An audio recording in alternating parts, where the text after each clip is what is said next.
Welcome sa kaserye-seryehan ng mga mayayabang na boksingerong inuna ang kambugan, pero bandang huli naman ay pinagpupulot sa talbusan ng mga kantutay, mga kaibigan. Presentasyong nagbibigay paalala na ang kayabangan sa kahit na anong klase ng aspeto ng buhay ay siyang magiging mitya ng hindi magandang kapalaran. Nakakabadtrip talagang ganitong klase ng mga boksingero, mga kaibigan. Niyayabangan ng ating maharlikang mandirigmang Pinoy pinapakitang hindi siniseryoso, winawalang kwenta at pipitsugin lang ang tingin sa ating lahing Pilipino, mga kaibigan. Paano ba naman nagwawalang kamay ito sa harapan ng isang maharlikang mandirigmang Pilipino at sa harapan din mismo ng mga libu-libong mga kababayan nating Pilipinong nanonood sa laban ng ating kababayan sa ating lupang sinilangan, mga kaibigan. Pagpapakita na minamahinang nilalang, hindi siniseryoso at laruan lamang ang tingin ito sa ating maharlikang mandirigmang Pilipinong kababayan, mga kaibigan. Madalas pa sa madalas, sa mga boksingerong inuuna ang kawalanghiyaan, kaanimalan at kayabangan ay katakot-takot na pagkatalo ang inaabot pagdating sa mismong laban, mga kaibigan.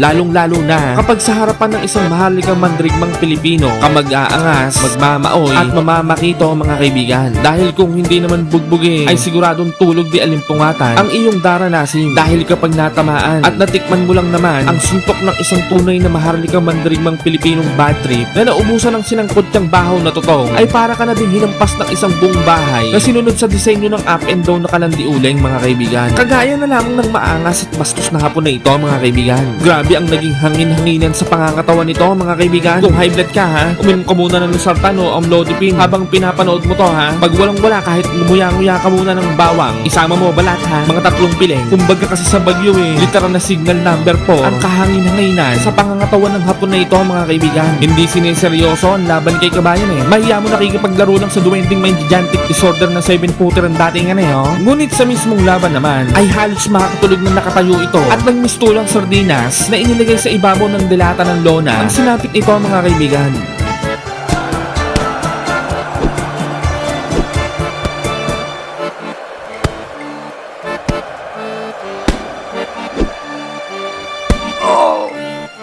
Sa bidyong ito ay ating matutunghayan kung papaanong tinuruan ng leksyon ng tinaguriang The Steel Brush ng Philippine Boxing Society ang mayabang na maharlikang mandirigmang hapon na ito, mga kaibigan.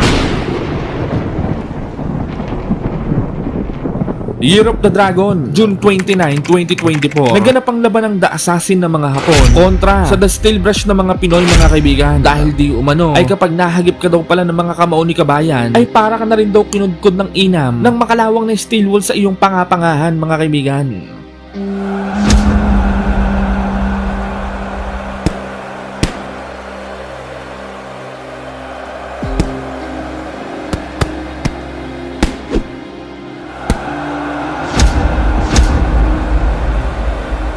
Kinatatakutan at talaga namang iniiwasan ng Hapon na ito sa dibisyong kinabibilangan nito, mga kaibigan, dahil talaga namang para daw itong assassin kung kumana ng mga kalaban. Literal na tulog lahat at nag-aayawan ng mga nakakalaban nito sa ibabaw ng lona sa sobrang lakas ng mga suntok na pinapakawalan nito, mga kaibigan. Dahil sa mga hindi nga lamang po nakakaalam ay may katakot-takot lang naman po itong 100% knockout ratio na di umano ay kapag nahagip ka raw ng mga kamao nito ay para ka na din daw hinampas ng 3 back-to-back na tricycle, mga kaibigan.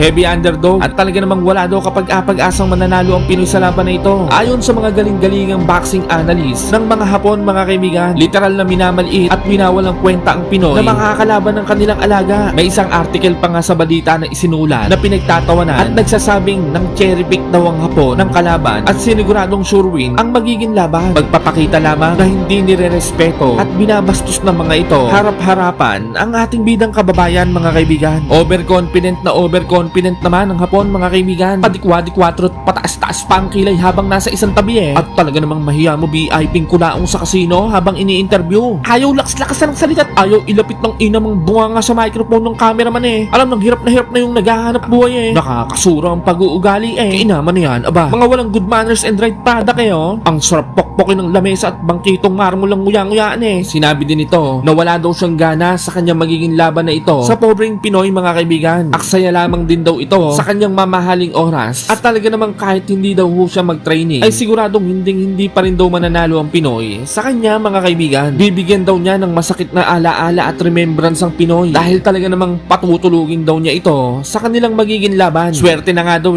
kung aabot pa daw ito ng round 2 sa kanilang magiging laban mga kaibigan. At talaga namang kahit hindi daw siya sumalag sa laban at puro ilag lamang ang kanyang gawin ay hindi pa rin ito mananalo sa kanya. Nakakainis lang din daw dahil napagkakamala na daw siyang cherry picker at namimili ng mahihinang kalaban dahil sa mga itinatapat sa kanya ng kanyang promoter mga kaibigan. Gaya daw ng Pinoy na to, bibilisan na lang din daw niya ang tapos kay Kabayan nang sa gayon daw makauwi na siya at makakuha ng mas malakihan pang laban. Hindi naman nagpa-apekto si Kabayan sa mga pangmamaliit at kayabangan ng Hapon na ito mga kaibigan. Bagkus dinire-diretso lamang nito ang kanyang pag-iensayo at talaga namang determinadong patunayan na maling-mali ang maliitin ang isang tunay na dugong maharligang mandirigmang Pilipino. Ipinangako nito na ipapakita nito sa harapan ng libo-libong Pilipino kung papaano niyan tuturuan ng leksyon ang hambog na dayuhang Hapon na ito mga kaibigan.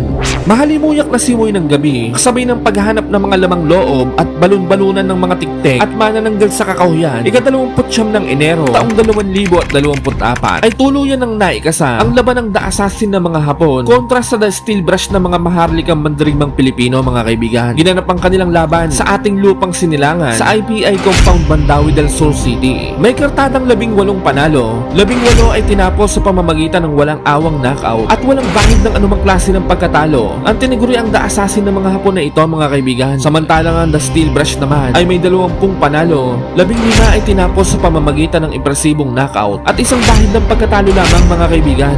Sa mismong laban, napaka-plastic ng entrada ng Hapon mga kaibigan. Mahiya mo mabait na walang gagawing matino ang datingan Napakasuplado pang maglakad. Mahiya mo walang pakialam sa mundo Oo, si Kabayan naman parang sasali lang ng riot at welga sa DPWH ang datingan Inama na yan, aba. Unang round, walang hiya mo, laki ng diferensya ng Hapon kay Kabayan. Aba, lugin-lugi si Kabayan sa bigat at palakihan ng ulo Subalit bali wala naman niya kay Kabayan dahil mas chubby ang utak nito kaysa sa Hapon. At para itong torong 10 taong bilanggong sabik na sabik sa suwag, humahagurot agad ang mga birada Parang nanlalatigo lang ng tarapal ng e-bike Oo, ang Hapon naman sinusukat-sukat pa si Kabayan. Ay siya bigyan ng metro yan. The Omega Boxing, he was also present at the 15.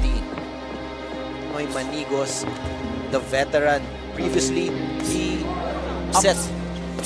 Then this veteran is very dangerous, and Mashimo should be very careful against this. Going to work. Mashimo didn't work the body and then going inside the head. Very good uppercuts in the midsection. Making known his intentions early on in this fight. Mashimo's position uncomfortable as much as possible by pressuring and Taking the advantage. However, kapag bumagal din ang ropes. Now Mashimo has means against the ropes. Hooks to the head by Mashimo. Very good defense there by Manigos, and then was able to get that uppercut in the midsection. However, very good here by Mashimo. good uppercut by Manigos. Another very good uppercut by Manigos. However, he was very open for that left hook. More uppercuts from Manigos. Another hook by Manigos. Manigos is showing this young kid that old strength, Franco. Get him with that uppercut. Maganda yung uppercut sa ni Manigos pero sa naman Mashimo. Hindi na siya dapat magsabayan dito kasi malaki yung uppercut sa Mashimo. He needs to get out of that corner. There you go. Another uppercut by But Manigos needs to be careful. Now he has the Japanese in trouble. And Seeing blood. that's right. Blood in this fight. And this is a good strategy for Manigos, no? Because he's connecting with that uppercut. I told you, this guy is not a scrub. And You have to rely on that old man's strength. Now he's pushing Mashimo to the limit. first round at that, Manigos, uppercut again. Body shot by Manigos. Should have the uppercuts. Section. And eventually napansin niya, ayun, lumulusot sa gitna. He was able to capitalize on that one and he And Mashimo, Round 2. Walang hiya mo lakas ng suntok ni Kabayan. Parang banggalang ng e-bike na full charge na walang stoplight at pedestrian lane lang ang dating na. Dumudugo ba naman agad ang ilong ng damo ko sa'yo? Ay siya, bigyan ng napkin yan. Pagka wala kahit pilapel. Samantala, umaatake na din ng Hapon mga kaibigan. Subalit napakakapal din ang mukha ni Kabayan eh. Mahiya mo manginginom na walang ambag na nagsama pa ng mga tropang batugan ng dating na eh. Kainaman na yan, aba. This is that he needs to take advantage of double hook from Manigos. But Mashimo is right there. Moments like this, how he deals with the veteran in Manigos definitely can definitely take the punishment. Now, and the big question here, Franco, is how much damage did Manigos make, and diba? And kung ano yung magiging effect nun. Kasi That's right. this is going to be for 8 rounds. in there, and he's still fighting toe-to-toe against I don't know if that's a good strategy. There you go. Manigos is very powerful with those counter shots. Manigos has to throw the one punch na akala niya siguro babagsak kasi every time he throws an uppercut, babawi ng Mashimo 4. So he can't be careless. Remember, he can't be too careful as well. Jab straight there by Mashimo. Here by Mashimo. Good recovery by good right hand by Manigos. Just when you thought na medyo si Manigos, pag bumato ng ganun, nabubuhayan niya. That's right. Overhand right by Manigos. All it needs is one punch to change the fight, Franco. Good body shots by Manigos. Huwag ka lang mabubus. Good straight to the body. And I think he hurt Kakeru with that in that exchange. But Kakeru comes with a flurry of his own. He's on uncertain matches. Now he has Manigos against the ropes. Taking a breather, it seems. But the uppercut once again is there, and left hand from Manigos. Good strategy here by Manigos, attacking the body and finishing with an uppercut. He's this round. More than A anything, good body shot by Manigos. mas kailangan ni Manigos yung break na to. He needs to recover. End of the round. Better than the first round. It's a real toss-up for the judges. No? Kasi it was a very close, competitive round. This is a good opportunity now to recover for Manigos. Use this break time to recover.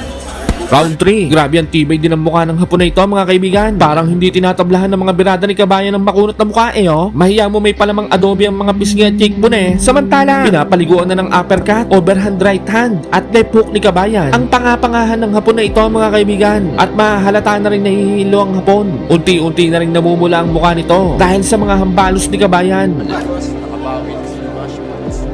Let's see how this fight will perform in the third. Usually since that first round, and courtesy of those uppercuts from Manigos. And Manigos should combat by press and pin against the ropes. Much as gusto niya, hintay yung mga suntok na gano'n. Every throw, diba, throws cushions and pin. Good right hand. Absolutely right, Franco. Overhand right there by Manigos. Followed up his uppercut. So far, no answer for Mashimo sa uppercut ni Manigos. Good right hand. I think Mashimo got hurt. He is wobbled. Mashimo is wobbled. And then he needs the action with the momentum to his side. Good shot to the body. Another up right in the face. And body shot by Manigos. Very good body shot. Kakeru took By Mashimo. midway through the third round, Franco, and Manigos putting in the work. And let's see who up and counter those. Almost a minute's round. Another uppercut there by Manigos. Ano? I think Kakeru is from the outside. That's his advantage. Unbelievable. Talagang you have to give Very credit impressive. to the matchmaker, no? And good flurry by Kakeru. Good at the head. However, he needs more combinations. Third is good short right hand. Condition is showing that it's still there. It's just that the punches by Manigos seems to me the damage. Good.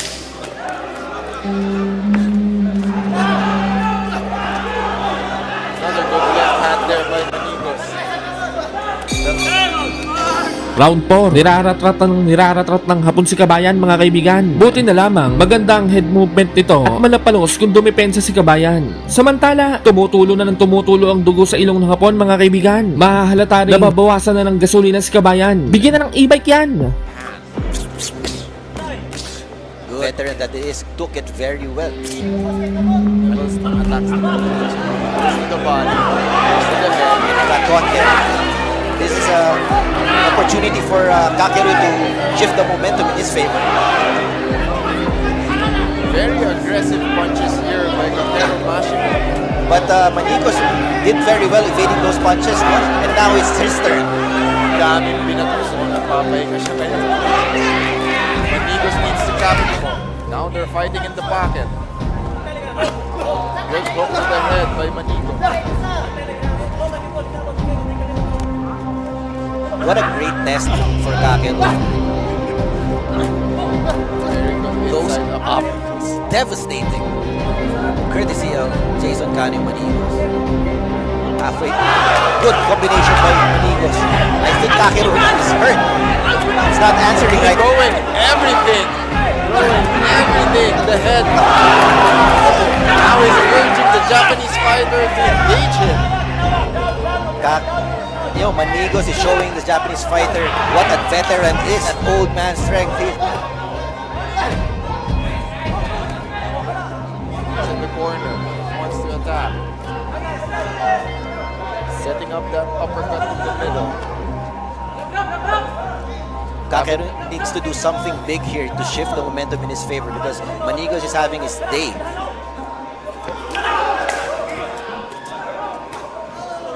Approaching the 30-second mark of this round. So far, rabbit punches from Kakero Mashimo. Very good uppercut again in the middle for Manigos.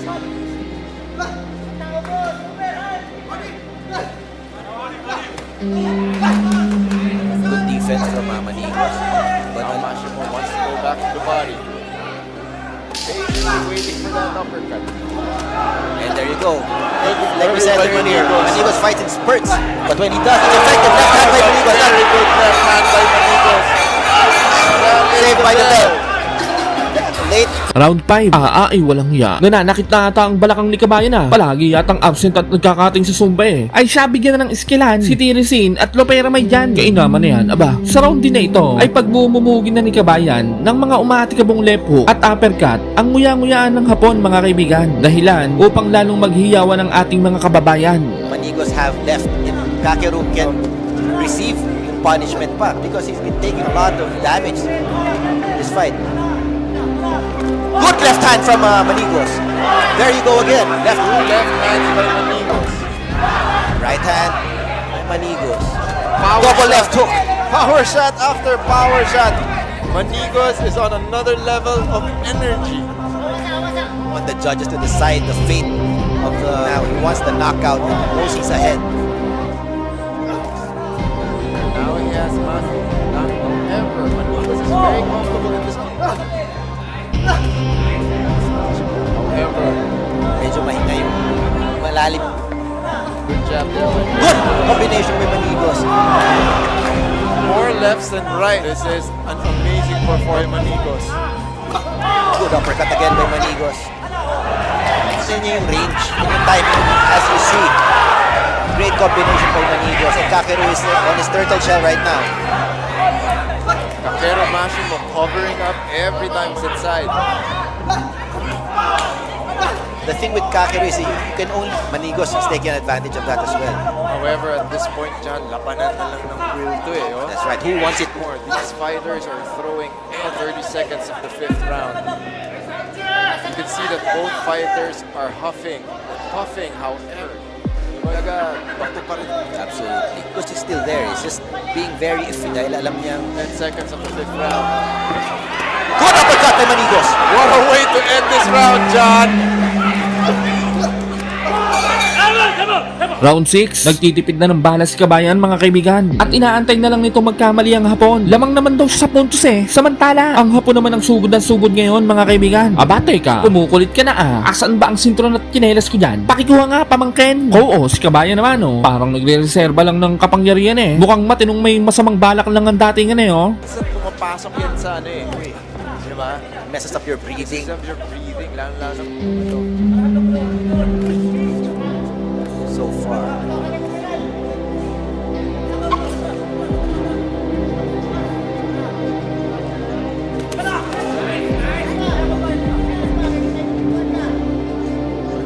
Medyo pumipigil na to. 5 and now round 6 themselves. Pero Mashimore, good defense. By Manigos.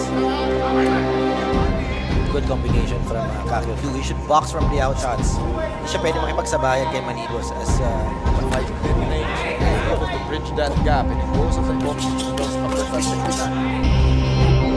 and now Kakerek doon sa power ni Manigos. Medyo tentative na siya every time he comes inside. Courtesy of Manigos. Pakilala agad si Manigos eh. Good combination from Manigos. Missed with that uppercut. Down goes Manigos, but I think the referee will call that a slip. For 8. Sa 10 seconds na. Para na itong dalawa to. It's the judges. Round 7, nag-iingat na si Kabayan mga kaibigan. Baka masulot pa ng manunulot ang laban eh oh. Samantala, hindi naman makapagpatama ng ayos ang Hapon kay Kabayan mga kaibigan. Mahiya mo ba naman bangaw na tamang dapo lang sa at ang galawon ni Kabayan eh oh. Hindi mahuli-huli. Good short left hand by Kakeru.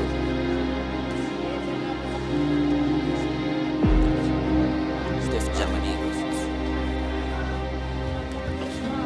Trying to pin Manigos against the utilize the proof stage. And for those watching, what Manigos has been doing is the perfect example of what your game plan should be against a taller opponent.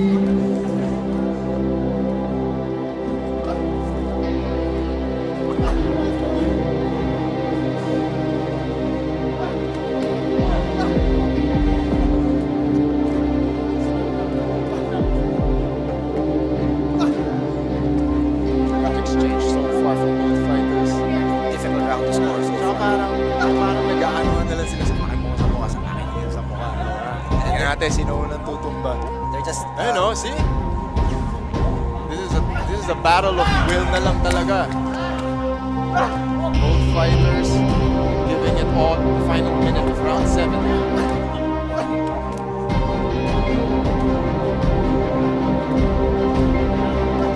jabs. Double jab there by Manigos. Trying to inside once again. Good right hand by Manigos. He's breathing heavily right now. Missed with that uppercut.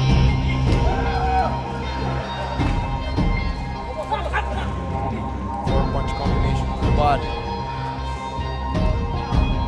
Mashimo still pushing forward.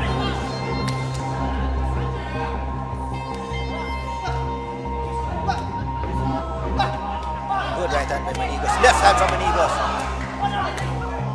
The landing as we approach the final 10 seconds of this round.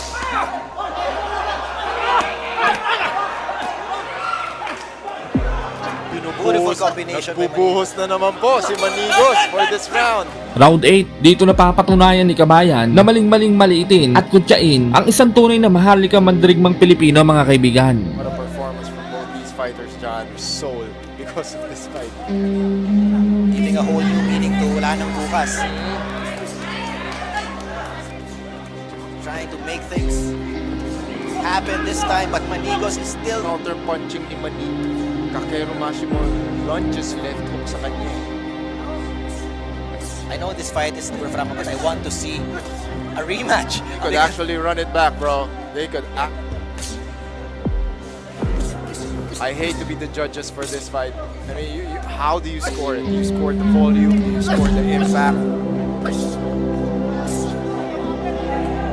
Minute 40 now. Both fighters They're running on fumes right now Running on from fumes, emptying the gas tank. Manigos pushing forward. Manigos goes back to the body. Same strategy for the entire fight. good left hand by Kakeru.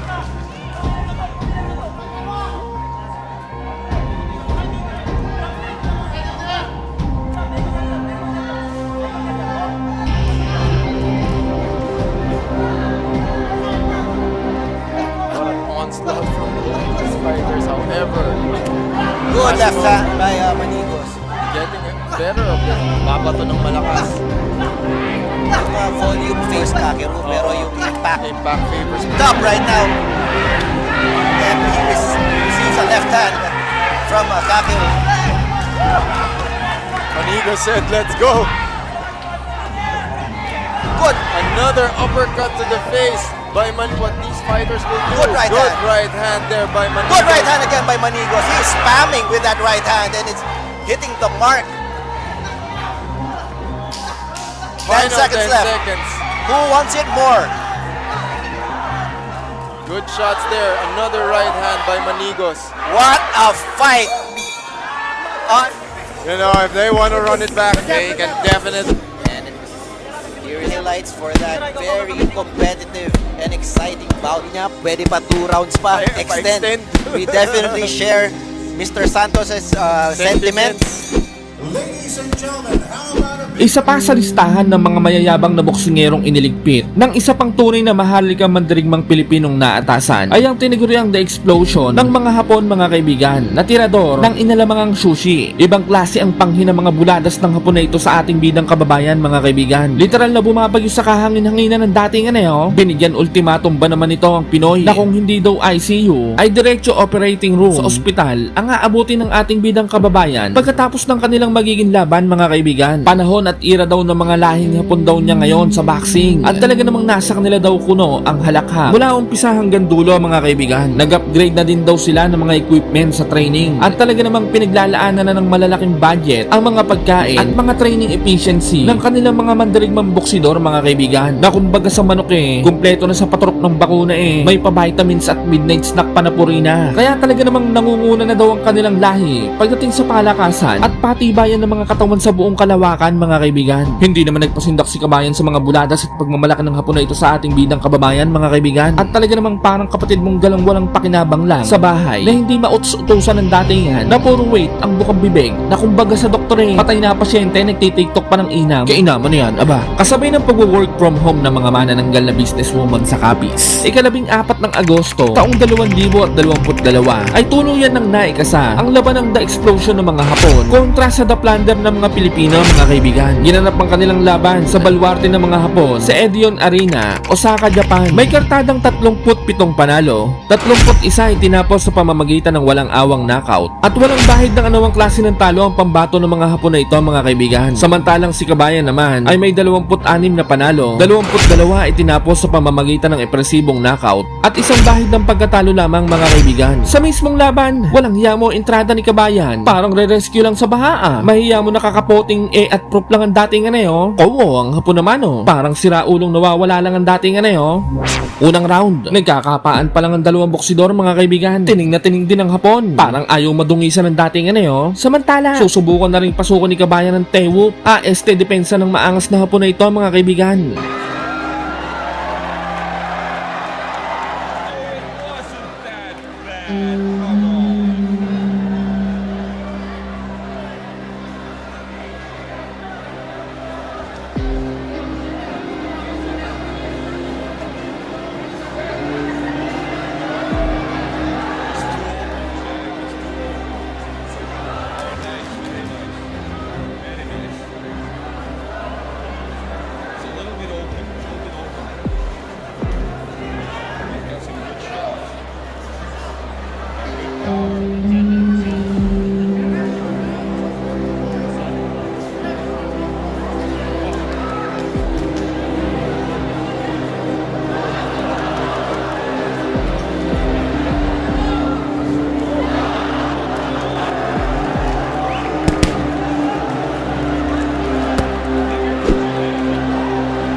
Round 2, nagalit na si Kabayan mga kaibigan. Pinagsashower na ng mga suntok ang Hapon Sa round din na ito ay lumolobo na ang kalamangan sa puntos ni Kabayan pagdating sa mga patama mga kaibigan. Samantalang ang Hapon naman ay tila nahihirapang makatama kay Kabayan. Mahiya mo ba naman nagpahid ng langs ng manananggal si Kabayan Pawis na pawis ang dulos tuloy.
Round 3, dito nagiging bali ni Kabayan ng Hapon mga kaibigan. At talaga namang makukulatain ng inam. At dito na rin susubukan ni Kabayan tapusin ang laban. Subalit makun at pasamakuna ang nguya-nguyaan ng Hapon na ito mga kaibigan.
He needs a better trainer.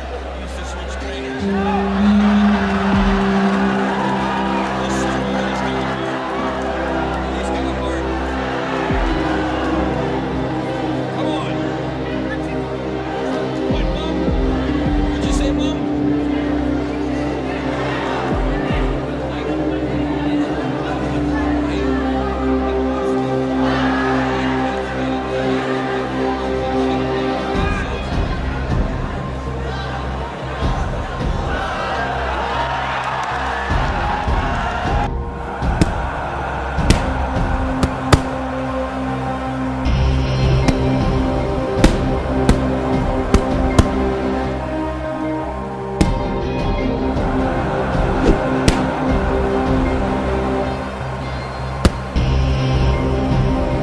Round 4, tinutubuan na ng kulani ang Hapon sa parting noon mga kaibigan. Ang lalakas mo naman ng mga kastigo ni kabayan oh. Samantala, parang natatakot ng makipagsabayan ng Hapon mga kaibigan. Mukhang ayaw na maulit ang paghula pa yan. Ay siya, kung ako sa'yo, gamitan mo na ng Mala Mayweather's hug and running technique yan. Kainaman na yan, aba.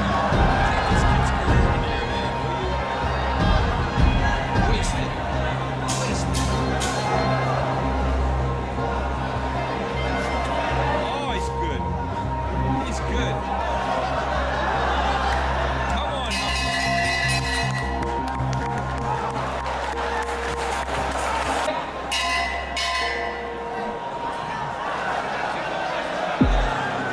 Come on, Hako Salam. He's ready for you. You gotta land the punch, baby.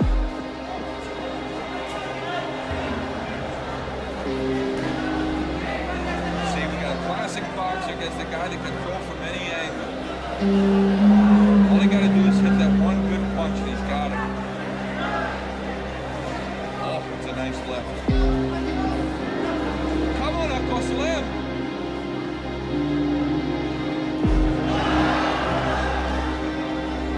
He looks good. Boy, he looks much better than before.